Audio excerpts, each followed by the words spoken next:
welcome back to my channel, Keto with Sammy. So for today's video, I had went to the grocery store the other day, and as some of you know, it's Girl Scout season. So of course they had their big booth set up. They had all kinds of cookies, and I was staring at them. I was like, man, I want some cookies. But of course, Girl Scout cookies are not keto approved. They're full of sugar and carbs. And just like anybody else, I want to enjoy some cookies every once in a while, especially Girl Scout cookies. They are very popular. So I know a lot of y'all miss them around this time of season. So I thought to myself, why not do a video of some Girl Scout cookies and put my own keto spin on it? Not just any Girl Scout cookies. Today we are making the absolute best. We are going to be making some keto Thin Mints. So let's get straight into this video. Alright guys, so for today's ingredients, you're going to want some vanilla, and you're also going to want some peppermint extract. This is going to give it that peppermint flavor that we want. You're going to want some salt, 1 large egg, and this right here is 2 tablespoons of melted butter. You're going to want 1 teaspoon of baking powder, some unsweetened cocoa powder, some swerve sugar granular, or you can just use any keto sugar that you prefer. You're going to want some almond flour, and you're also going to want some Lillys dark chocolate bar, or right here I just had this one on hand. This is just an unsweetened chocolate bar as well in the Baker's brand. I just wanted to show y'all that there is cheaper versions of unsweetened chocolate other than the Lillys, but you're going to want 2 to 2.5 chocolate bars. So our first step, you're going to want a large mixing bowl, and to our mixing bowl we're going to add 1 cup and 3/4 cup of almond flour. So this is 1 cup. And then you want to add 3/4 cup. To your almond flour, you want to add 1/4 teaspoon of salt, or 1 teaspoon of baking powder. You want to add 1/3 cup of your swerve sugar replacement, and 1/3 cup of your unsweetened cocoa powder. And you just want to give this a good mix until well combined. Now to our mixture, you want to add the 2 tablespoons of your melted butter, half a teaspoon of our vanilla. And I did slightly mix up our egg, so you don't want to beat it completely, just very little. And then you just want to mix this together until your dough forms.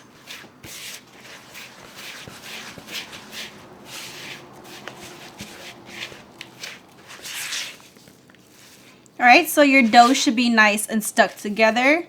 And now we're just going to roll this out. Alright guys, so right here I just have a flat baking sheet, and this is 2 pieces of parchment paper. We're going to roll out our dough in between them. Do not use wax paper because wax paper will melt. So you do want parchment paper so it does not stick. And now we're just going to put our dough onto our parchment paper.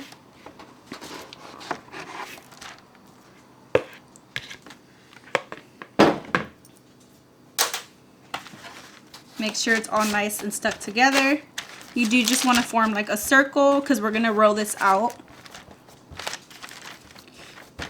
Now when we're rolling it out, you can roll it out as thin as you want, but do not make it no thicker than 1/4 inch.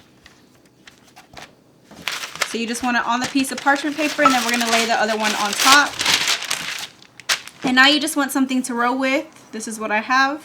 And you're just going to gently roll until it's nice and flat.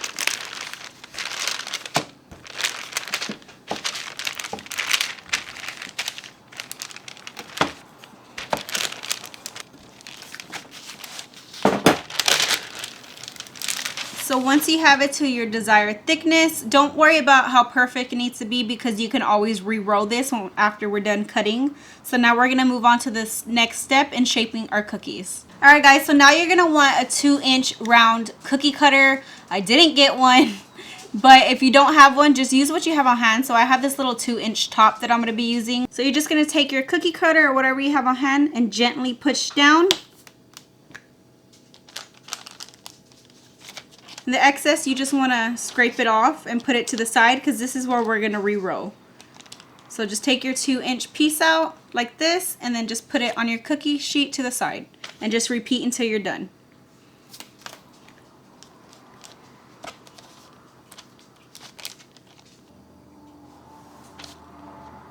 So once you're done cutting out most of the circles, you see how that there's no more room to cut. All you're going to do is take the rest of the dough and reform it, and then you're just going to gonna re-roll it out and then just continue cutting until you're done with all your dough.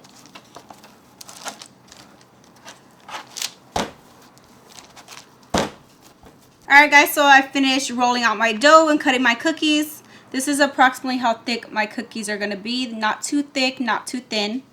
So now that you have them all cut out, we're just going to pop these in the oven to bake. So I popped our cookies in the oven, and you want your oven set to 300 degrees. Now you're going to bake these for approximately 20 to 30 minutes. It depends on how thin you rolled your cookies, so just keep an eye on them. Alright guys, so I took my cookies out the oven. They took approximately 25 minutes. You'll know when they're ready when they're firm to the touch, when they're not sticking to you. Don't over bake them. You don't want them crispy because while they cool down, they're going to crisp up.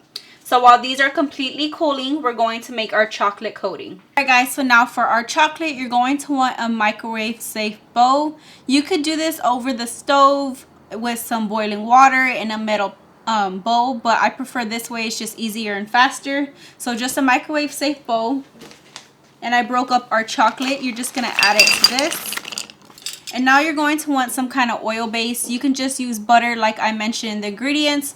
But I'm going to use this coconut oil and ghee mix, or you can just use regular coconut. So any oil base to melt down your chocolate. And you're just going to add 1 tablespoon. And now I'm going to pop this into the microwave in 30-second intervals until fully melted. You do not want to melt it straight away like a minute because you will burn your chocolate. So just do it in sections. Alright guys, so I had my chocolate in the microwave for 30 seconds. And as you can see, it's not completely fully melted. So just give it a good mix, and then we're going to put it back in the microwave for another 30 seconds. So our chocolate has melted down in a total of 1 minute. And it's pretty much completely melted down. If you still have some chunks, just put it in for another couple seconds. So now to our chocolate, we're going to add the best part and the final ingredient. You want to add your peppermint extract. So you could add as much as you want. I'm just going to add 1 teaspoon. And then you're just going to give this a good mix. And then once you have it all mixed in, we're going to start coating our cookies. Alright guys, so now we have our chocolate and our cooled down cookies still on our baking sheet, because once we coat them, we're going to put these in the fridge to set. So whatever you want to put in the fridge, place your cookies on. And you do want the parchment paper still laid down so that it does not stick to whatever you're putting it on. So we're just going to take each cookie, you're going to dip it in your chocolate, take a fork, coat it, drip off the excess. And then just lay it on your parchment paper. And you're just going to repeat until you're done.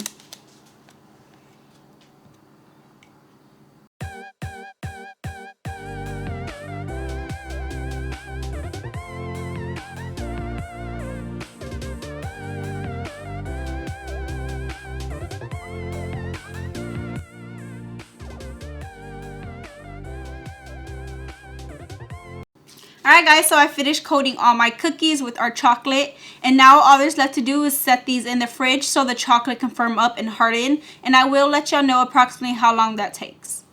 Alright guys, so our thin mints are fully set. I let them sit in the fridge for approximately an hour, and you can see that they are nice and firm. Now I'm just going to plate them, and I'm going to show you what the inside looks like, but these look absolutely amazing. They smell amazing. You can really smell that peppermint coming through.